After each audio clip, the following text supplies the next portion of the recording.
സാമ്പത്തിക വർഷത്തിൽ 74,945 കോടി രൂപ നികുതി സംഭാവനയായി നൽകി അദാനി ഗ്രൂപ്പ്.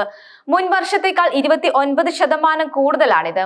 2023-24 സാമ്പത്തിക വർഷത്തിൽ ലിസ്റ്റ് ചെയ്ത സ്ഥാപനങ്ങളുടെ പോർട്ട്ഫോളിയോ വഴി 58,104 കോടി രൂപയായിരുന്നു അദാനി ഗ്രൂപ്പ് സംഭാവനയായി നൽകിയത്.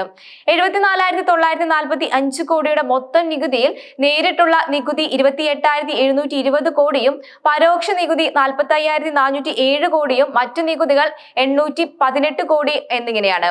മുംബൈ മെട്രോ ശൃംഖല മുഴുവൻ നിർമ്മിക്കുന്നതിനുള്ള ചെലവാണ് 74,945 കോടി എന്നത്. ഒരു ആധുനിക ഒളിമ്പിക്സിന് ആതിഥേയത്വം വഹിക്കാനും ഈ തുക ഏതാണ്ട് പര്യാപ്തമാണ്. ഗ്രൂപ്പിന്റെ പൊതു ലിസ്റ്റ് ചെയ്ത സ്ഥാപനങ്ങളിൽ മുൻനിര സംഭാവന നൽകുന്നതിൽ Adani enterprises limited, Adani cement limited, Adani port and special economic zone, Adani green energy limited എന്നിവ ഉൾപ്പെടുന്നു.